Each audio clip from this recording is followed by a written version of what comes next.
Hi guys, welcome back to my channel the Zara world में आप सबका स्वागत है।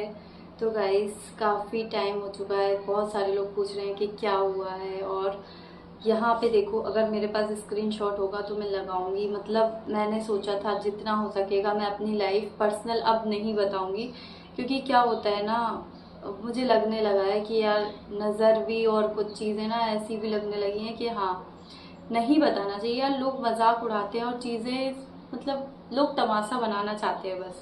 लेकिन यार अब हद पार हो चुकी है। मैं कुछ नहीं शेयर कर रही हूँ, इसका मतलब ये नहीं है कि मैं कमेंट नहीं पढ़ती। कमेंट में सबके पढ़ रही हूँ और एक एक के मुझे अब तो लिटरली गालियाँ लिख के आने लगी हैं। यहाँ पे मैं स्क्रीनशॉट लगा दूंगी कि हद हो चुकी है यार। अब मुझे बताना ही पड़ेगा चीज़ें। मैं जितना हो सके छुपाना चाह रही थी और नहीं बताना यार, मैं क्या करूँ, मैं मजबूर हो गई हूँ अब। क्योंकि इतना मुझे इंस्टाग्राम पे डीएम पर्सनली मुझे मैसेज कर रहे हैं लोग कि क्या हुआ है, और गाली है यार। गलती मेरी है सारी, क्योंकि क्या होता है ना, स्टार्टिंग में ही मुझे अपनी सारी चीज़ें नहीं दिखाना, अब दिखा दी है तो अब मुझे बताना पड़ेगा। और अब मैं पता क्यों इतने टाइम से छुपा रही थी, क्योंकि कल को मेरे पास कॉल आएगा, फिर सामने वाला बंदा बोलेगा कि क्यों फिर से तुमने वीडियो बना दी है। लेकिन देखो, अभी तो बहुत कुछ हो चुका है लाइफ में, तो अब क्या ही कर सकते हैं। देखो, एक तो मुझे ये समझ में नहीं आ रहा कि मैं स्टार्ट कहाँ से करूँ, क्योंकि मुझे ना बार बार दुख होता है। मैं उस चीज़ से बाहर निकलने की कोशिश करती हूँ, और फिर मुझे उस टॉपिक पे बात करनी पड़ेगी, तो फिर वही है। पता है, जब से मैं भोपाल से आई हूँ ना, उसी दिन जब से मैंने वीडियो डाली थी, मतलब वीडियो तो मैंने बहुत लेट डाली थी, मैं बहुत पहले आ गई थी, क्योंकि मेरे अंदर हिम्मत ही नहीं थी कि मैं वीडियो डालूँ। और मुझे पता था कि मुझे बहुत हेट मिलने वाला है, हद से ज़्यादा। और जब से मुझे इतने गंदे गंदे कमेंट, इतने के पूछो ही मत। मुझे मतलब मैं देख भी नहीं रही, अब तो मुझे देखना भी अच्छा नहीं लग रहा। कमेंट सेक्शन जैसी खोलती हूँ, इतनी गालियाँ यार, हद है। मतलब कुछ नहीं पता है आपको कि किसी की लाइफ में क्या चल रहा है, बस उल्टा सीधा बोलना है ना। तो पता है, प्रॉब्लम ना मुझ में थी, सारी गलती मेरी है, मैं एक्सेप्ट कर रही हूँ, सारी गलती मेरी है। क्योंकि मतलब नहीं मिलती थी ना यार, सोच नहीं मिलती थी हमारी, कुछ नहीं मिलता था, सोच और कुछ भी नहीं। हम बिल्कुल डिफरेंट थे, दो लोग एकदम डिफरेंट थे, फिर भी सब कुछ जानते हुए भी। और वो बंदा मुझसे हमेशा कहता रहता था कि तुम आई मेरे पीछे, गलती मेरी है। आपने अगर लव स्टोरी वाली वीडियो देखी होगी ना, एंड में देखना, अगर देखो ना तब आपको समझ में आएगा। और उस बंदे का ये कहना होता था, मेरे घर वालों को पता है क्या, हमेशा मेरे घर वालों के बारे में बातें करना, मेरे घर वालों को उल्टा सीधा बोलना। और पता है एक चीज़, कि अगर आप लोगों में दिमाग होता तो आपकी लड़की मेरे पास नहीं होती, ये ताना दिया जाता था मेरे घर वालों को। अब आ गया ना दिमाग, अब नहीं हूँ आपके पास। ये मुझे रोज पागल बोला जाता था, एक दिन का भी गैप नहीं होता था कि मुझे पागल ना बोला जाए, मुझे उल्टा सीधा ना बोला जाए, मेरा मजाक ना बनाया जाए हर चीज़ के ऊपर। और लहजे में इतनी सी भी नरमी नहीं थी, बिल्कुल भी नहीं थी लहजे की। मैं हमेशा उससे पता है यही बोलती थी कि तुम अपने लहजे में नरमी ले आओ, नहीं तो तुम अकेले हो जाओगे। मैं हमेशा यही बोलती थी। एक साल हो गया, एक साल से मैं ये चीज़ बोलती आ रही थी कंटिन्यू, कि अब सुधर जाओ। वो बंदा कहता था मुझसे कि मैं कभी नहीं सुधरूंगा, मैं जैसा हूँ वैसे ही रहूँगा। और जब से हमदान हुआ है ना, उसका बिहेवियर पूरी तरीके से खराब हो चुका है, पूरी तरीके से। मैंने एक बार शेयर भी किया था, मैं चीज़ें जितना हो सके ना, पहली बात तो मैं सोशल मीडिया पे बताना ही नहीं चाहती थी, मैंने कभी कुछ शेयर ही नहीं किया ना, मैंने अपने घर वालों को बताया। क्योंकि ये सब चीज़ें ना जितना हो सके मैं प्राइवेट इसलिए रखती थी कि कल को सब मुझी को बोलेंगे कि तुमने की थी, अब तुम जानो, तुम भुगतो, सब यही बोलेंगे। मुझे पता था, इसलिए मैं जितना हो सके। और अभी भी मुझे पता है, मैं ऐसा नहीं है कि हमारा डिवोर्स हो गया या कुछ, नहीं, मैं यहाँ हूँ अलग, क्योंकि मुझे भोपाल में अच्छा नहीं लगता तो मैं यहाँ आ गई, सिंपल। हम कहीं पे भी जाते थे, मैं कहीं पे भी 5 सालों में मैं कहीं पे भी घूमने गई हूँ ना, बिना रोए गई ही नहीं। मतलब जाने से पहले वो लड़ाई ज़रूर करता था, हद हो जाती थी यार। और पता है क्या बोला जाता था, कि मुझे तुम्हारे साथ चलने में भी शर्म आती है। मेरे साथ चलने में शर्म। मैं क्या क्या बोलूँ मैं।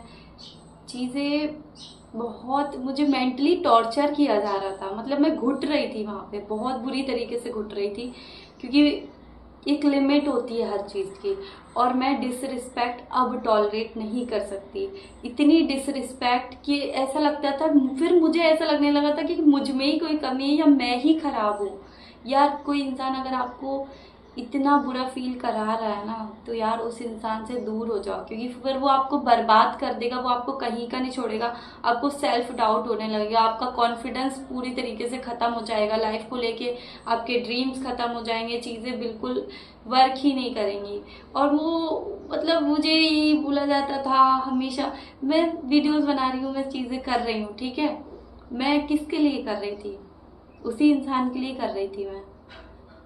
मैं पागल थी यार, क्योंकि पता है मैंने एक साल क्या, मैंने अभी कुछ टाइम से मैंने चीज़ें अपने लिए अपने पैसे खर्च करना स्टार्ट किए। मैंने अपना एटीएम तक यूज़ नहीं किया, सामने वाले बंदे ने ही सब कुछ किया। और उसको मतलब कभी कोई एहसास ही नहीं कि उसका कितना बचा है। इतनी स्किन केयर से लेके बच्चे के डायपर, इतने बड़े बड़े पैकेट, 7-8 महीने, एक साल तो फ्री ही मिले हैं। मतलब फिर भी कभी ये नहीं बोला कि चलो ये सब चीज़ें छोड़ दो यार, क्योंकि ये हटाओ। हाँ, तो क्या मैं क्यों यार, पता है मुझे तो ऐसा लग रहा है कि हो गया यार, बस I am done with this.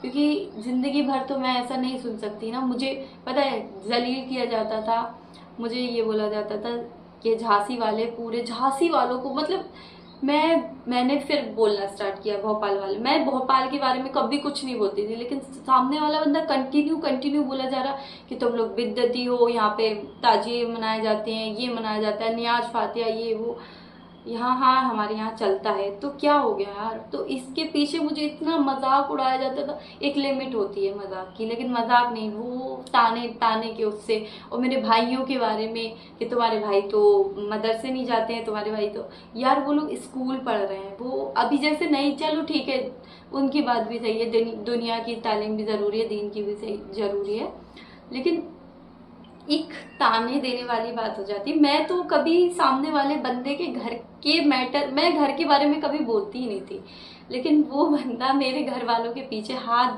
पैर धो के पड़ा था।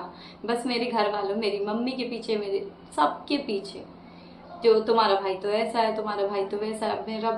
मेरा जो बड़ा भाई है वो ड्रिंक करता है। अब यार दुनिया में ऐसे बहुत सारे लोग हैं जो करते हैं ऐसा, क्या हो गया? तो मतलब उसके पीछे मुझे क्यों सुनाया जाता था? हर बात पे मुझे सुनाया जाता था। लेकिन मैं तो तुम्हारे घर वालों के बारे में नहीं बोल रही ना यार, कुछ भी नहीं बोला मैंने कभी भी। और यार अभी भी मैं ये वीडियो बना रही हूँ ना, तो मुझे ये है कि सामने वाला शायद उसको एहसास हो जाए कि हाँ मैंने गलत किया, लेकिन उसको एहसास था ही नहीं कभी, और ना है और ना होगा, मुझे पता है। क्योंकि और ये जो मारने वाली बात है ना, तो हाँ, ऐसा नहीं है कि वो मुझे रोज मारता था, रोज मारते थे, नहीं, कभी, बहुत कम बार, लेकिन हाँ मारते थे और मारा है कई बार। और स्टार्टिंग में तो बहुत ज़्यादा, लेकिन काफ़ी टाइम से बंद हो गया था मारना। लेकिन अभी बकरीद के टाइम की बात है, हमारी ऐसी बहस हो गई थी टाइम के पीछे, प्यार के पीछे। मेरी यार ऐसी लड़की शायद ही किसी ने देखी होगी जो, मतलब मैं हमेशा ये बोलती थी तुम मुझे टाइम नहीं देते। इसके पीछे किसकी लड़ाई होती है? हम लोगों की हमेशा शादी के बाद मेरी इसी टॉपिक पे लड़ाई हुई, सिर्फ कि तुम मुझे टाइम नहीं देते। क्योंकि वो बंदे ने जो रिसेप्शन वाला दिन था ना, उसके दूसरे दिन से काम पे जाना स्टार्ट कर दिया था। कौन जाता है यार वाइफ को अकेला छोड़ के? मेरा सिर्फ टाइम और प्यार के पीछे लड़ाई होती थी। और वाइफ होती है ना, उनको बस पैसा प्यारा होता है। वो कहती हैं वाइफ लोग के जाओ काम पे, जाओ काम पे जाओ, लेकिन मैंने कभी नहीं बोला। मैं हमेशा ये कहती थी तुम मेरे पास रहो। और मतलब मैं, पता है मेरा ऐसा था ना, मैं कैसे भी मैं काट लेती थी, प्रॉब्लम चलती थी पैसों की या कुछ भी, लेकिन वो स्ट्रेस में, सामने वाला बंदा एकदम स्ट्रेस में चला जाता था, हाय पैसा नहीं है मेरे पास, तो पूरा गुस्सा मुझ पे निकाला जाता था। और मैं तो, मुझे कोई प्रॉब्लम नहीं होती थी हमारे पास पैसा नहीं है, मैं कहती थी चलो आज चिल करते हैं, अपन मूवी देखते हैं, खुश रहती थी मैं, मुझे फर्क ही नहीं पड़ता था यार पैसे से। लेकिन वो एकदम स्ट्रेस में, एकदम ऐसे सीरियस और पूरा गुस्से में, मतलब मैं मजाक भी करूं, हंसू बोलूं तो उसको मतलब गुस्सा आ जाता था। क्या मतलब अभी मैं क्या बोलूं, लहजे में नरमी नहीं थी, और ऊपर से सारा इल्जाम मुझ पे डाल दिया कि मैं छोड़ के गई। हाँ मैं आई छोड़ के, हाँ मैं आई, क्योंकि आप गलत थे ना, तभी तो आई मैं यहाँ, नहीं तो क्यों आती मैं छोड़ के, बताओ। मैं सब कुछ छोड़ने के लिए रेडी थी ना। और मैं तो यार, मैं हमेशा यही कहती थी तुम जैसा बोलोगे मैं वैसा बन जाऊंगी, और मैं बनी भी। शादी से पहले मैं क्या थी और शादी के बाद मैं क्या बन गई। मैंने कभी बुर्का नहीं पहना था अपनी लाइफ में, कुछ नहीं, लेकिन सब कुछ किया उस इंसान के लिए। और अब मुझे फर्क ही नहीं पड़ता, अब मैं जैसी हूँ वैसी ही रहूंगी, क्योंकि जो करना था मैंने पहले कर लिया, अब नहीं करना किसी के लिए, अब चेंज नहीं होना किसी के लिए, बस हो गया अब मेरा। और फिर और पता है, जब मैं अपना सामान लेने गई थी ना भोपाल, तो मुझसे बोला गया था तेरी शकल से भी नफरत है, तू कब जाएगी। मैंने क्या किया था ऐसा जो मेरी शकल से नफरत थी।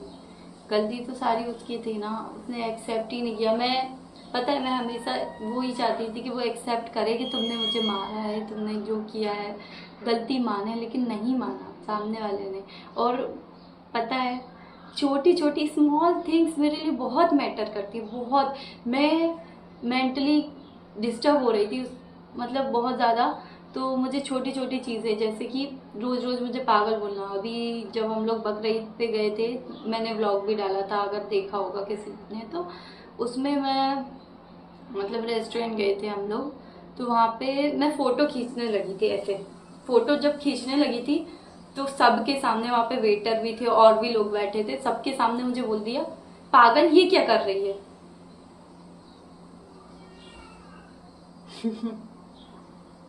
मैं मतलब मैं बहुत ज़्यादा इमोशनली वीक हूँ, मुझे कोई कुछ बोल दे मैं उसी टाइम पे बस रोने लगती हूँ।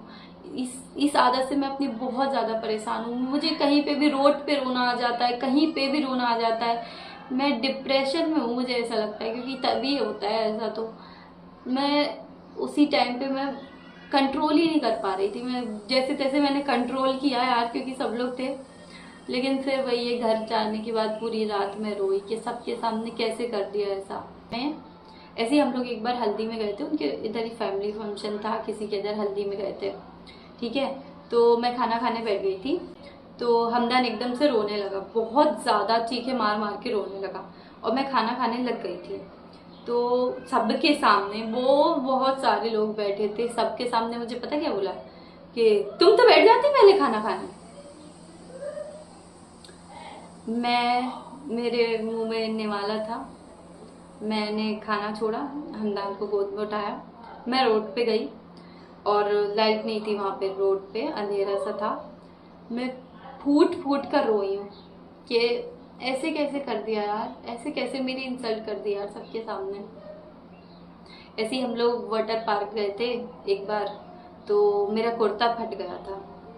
मैंने वो पहन ली थी बरसाती, क्योंकि कुछ था नहीं, मैं कपड़े लेके गई नहीं थी तो इसलिए। बट वो जो होती है ना बारिश से बचने वाली, क्या कहते हैं उसको, हाँ बरसाती ही बोलते होंगे, वो पहन ली थी मैंने। वहाँ पे एक जेंट्स बैठा था सामने, उसके सामने, क्या कहते हैं, ये उतार मत देना नहीं तो सब दिख जाएगा। यार उसने तो इमेजिन कर लिया होगा ना मुझे, उसने तो इमेजिन कर लिया होगा, क्योंकि तुमने तो सब कुछ बता दिया, कुछ बताने वाली बात तो थी नहीं, तुम्हें कहना चाहिए था ही नहीं ना ऐसी चीज़ें। और हर जगह, मेरे घर पे, यहाँ पे, मेरी खाला के सामने, एक बार अभी कुछ टाइम पहले खाला लोग जब भोपाल गई थी, हम लोग घूमने गए थे, तो वहाँ पे सबके सामने कुछ बात हुई होगी, मैंने कहा हाँ मैं तो अकेले रहूँगी, मैं तो कर लूँगी सब कुछ। तो सबके सामने मेरी खाला, मम्मी, सब लोग थी, और भी लोग थे वहाँ पे, मॉल था पीपल्स मॉल में, तो वहाँ पे क्या बोलते, फट जाएगी तेरी, तू नहीं कर पाएगी। यार मतलब एक इंसान का बात करने का तरीका होता है, वो 5 साल से जो बातें मैं सुन रही थी, मैंने सोचा, मैं पता है 2 साल से सोच रही हूँ मैं 2 साल से सोच रही हूँ नहीं अब नहीं हो रहा मुझसे, अब नहीं हो रहा। रातों को रोती रहती थी, रात भर नहीं सोती थी और अभी भी मुझे नींद नहीं आती। मेरे ये डार्क सर्कल इतने ज़्यादा बढ़ गए, मुझे नींद नहीं आती। लेकिन मैं नींद की गोली भी नहीं ले सकती क्योंकि बच्चा रात भर मुझे परेशान करता है, कहीं डायपर चेंज करो, और अभी भी 2 साल का हो गया है। मतलब परेशान तो नहीं करता, लेकिन हाँ 1-2 बार तो उठता है वो रात में दूध के लिए, पता नहीं क्यों। डिनर भी करवाती हूँ फिर भी उसकी आदत है, तो वो भी है दिक्कत। तो मेरी नींद पूरी नहीं होती थी, मैं रात रात भर, वो मुझे जिस घर में रखे था ना रेंट से, वो घर में मैं बोल ही नहीं सकती थी चिल्ला चिल्ला के, जैसे अभी मैं बात कर रही हूँ ना, मैं बोल ही नहीं सकती थी क्योंकि वहाँ पे मैं जी ही नहीं सकती थी अपनी मन मर्जी से ना कहीं। और सबसे बड़ी चीज, मैं वॉशरूम तक नहीं जा पाती थी। सोचो यार, वॉशरूम तक पर्सनल नहीं था, मतलब पर्सनल लिया था लेकिन बाद में वो जब काम चला उनका तो मजदूर जाने लगे थे और वो लोग का गंदा करके जाते थे तो मैं साफ करती थी। मतलब उस चीज़ के लिए, मतलब उस टाइम पे 6 महीने उनका काम चला है, तो मैं 6 महीने कमरे के अंदर रही हूँ सिर्फ। और मैं उस बंदे से कहती थी कि यार चलो ना यार, अपन खाली कर देते हैं यार चलो, तो वो बंदा कहता नहीं मुझे यहीं रहना है क्योंकि मुझे अच्छा लगता है। उसे जो अच्छा लगता है वो वही करेगा, मुझे मेरी कोई वो ही नहीं है ना। मतलब मेरी खुशी कहाँ, मेरी खुशी कोई ने कहाँ देखी, किसी भी चीज़ के लिए नहीं देखी।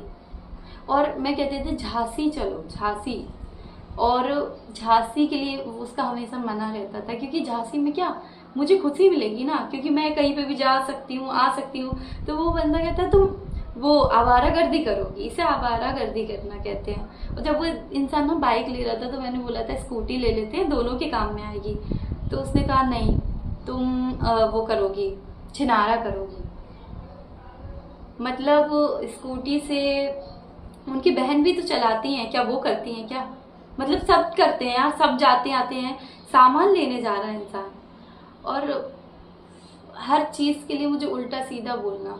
और पता है वो इंसान, पता है मेरी फोटो मैं शादी से पहले स्टेटस पे डाल देती थी ना, मैंने स्टार्टिंग से रेड फ्लैग को इग्नोर किया, गलती मेरी हर जगह। मैं इसी चीज से मैं कह रही हूँ, मैं किसी की कोई बुराई नहीं करना चाहती यार, किसी की कोई बुराई नहीं करना, क्योंकि यार मेंटलिटी, वो इंसान का नेचर ही ऐसा है और मैं रिस्पेक्ट करती हूँ अभी भी। वो इंसान का नेचर कभी नहीं बदलेगा, हम नहीं हैं साथ के लिए बने ही नहीं, ठीक है ना। अब हो गया जो होना था, क्योंकि यार कितना ही सहूंगी यार, लाइफ टाइम तो अब मेरे आगे भी इतनी बड़ी लाइफ पड़ी है। वो उसकी एज हो रही है 30 साल और मैं 21 की, कहाँ मिलेगी यार, मेंटेलिटी अलग है। जेंजी, आई एम जेंजी, और वो पिछले पीढ़ी का है, वो नहीं हो पाएगा ना हमारा। और ट्राई मैंने किया, ऐसा नहीं है, मैंने उसको बदलना चाहा।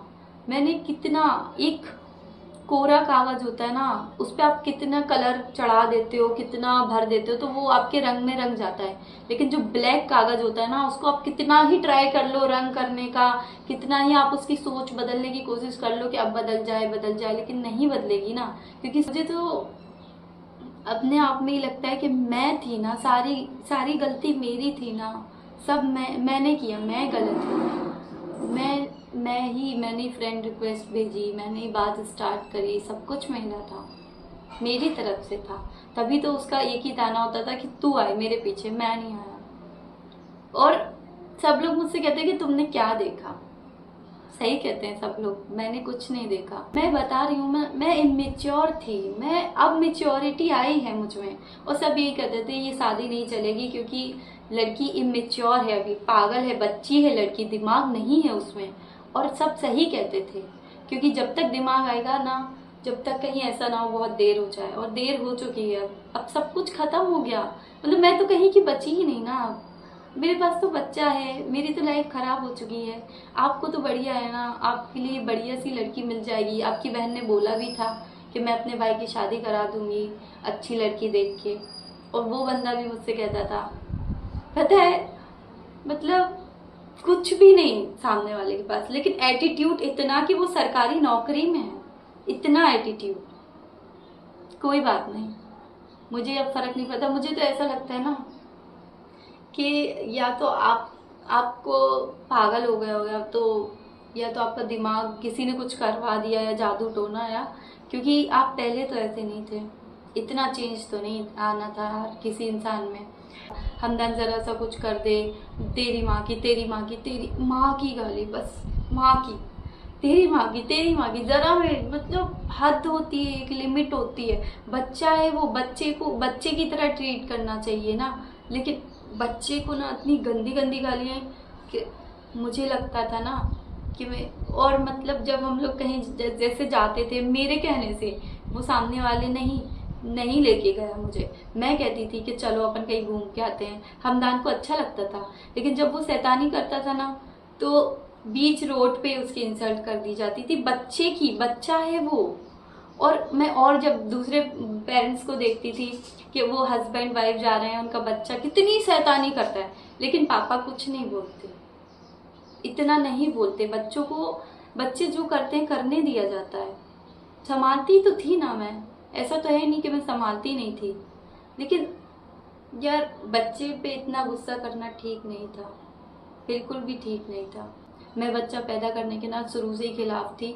जब हम लोग कॉल पे बात करते थे ना, जब भी मैं कहती थी कि हम बच्चा नहीं करेंगे तो वो बंदा कहता था ठीक है, हमारा प्यार ही काफ़ी है हमारे लिए। लेकिन शादी के बाद वो पलट गया, दूसरों के बच्चे देख के मेरे पास आके रोता, कहता यार बच्चे कितने क्यूट होते हैं यार, अच्छा जब मेरा होगा कैसा होगा। मैंने उसकी खुशी के लिए एक बच्चा कर लिया है, लेकिन गुस्सा आता है तुमको, बच्चे से नफरत है तुमको। मतलब बच्चा कुछ भी करे वो पसंद नहीं आता है, मतलब बच्चे से नफरत हो जाती है। बच्चा जब नहीं था तब ठीक था, और जब हो गया तो उससे चिढ़ होने लगी। पहले मेरी लाइफ खराब करवाई, अब मैं किसी के लायक भी नहीं बची। और पता है मुझे धमकी ये दी जाती है कि मैं खर्चा नहीं दूंगा बच्चे का, अगर बच्चा मेरे पास नहीं रहेगा तो। और बहुत कुछ मुझे उल्टा सीधा बोला जाता है कि तुझे तो मिल गया होगा कोई तभी तू ऐसा कर रही है। मुझे हंसी आ रही है सोच के कि हमारा रिश्ता कितना गहरा था 5 साल से, तो मुझे जान नहीं पाया कि मैं कैसी हूँ, नहीं जान पाया था मैं। 5 साल बहुत होते हैं यार एक रिलेशनशिप में। अगर कोई 5 साल रहे तो उसको तो पता होता है ना कि कौन कैसा है, उसका कैरेक्टर कैसा है। और जब जब तुम मेरे कैरेक्टर पे उंगली उठाते हो ना, दर्द होता है यार, दिल में दर्द होता है कि तुमने कैसे सोच लिया। और हमदान के साथ मैं पूरी ज़िंदगी सुकून से गुजार सकती हूँ, मुझे कोई किसी मर्द की भी ज़रूरत नहीं है अब, क्योंकि मेरे पास वो है, वो बच्चा, उसके साथ मैं पूरी लाइफ गुजार सकती हूँ। और मुझे बस मेंटल पीस चाहिए, जो मुझे ना अपने परिवार वालों के साथ मिल रहा था, ना अब तुम्हारे साथ मिल रहा था, तो मैं अलग आ गई।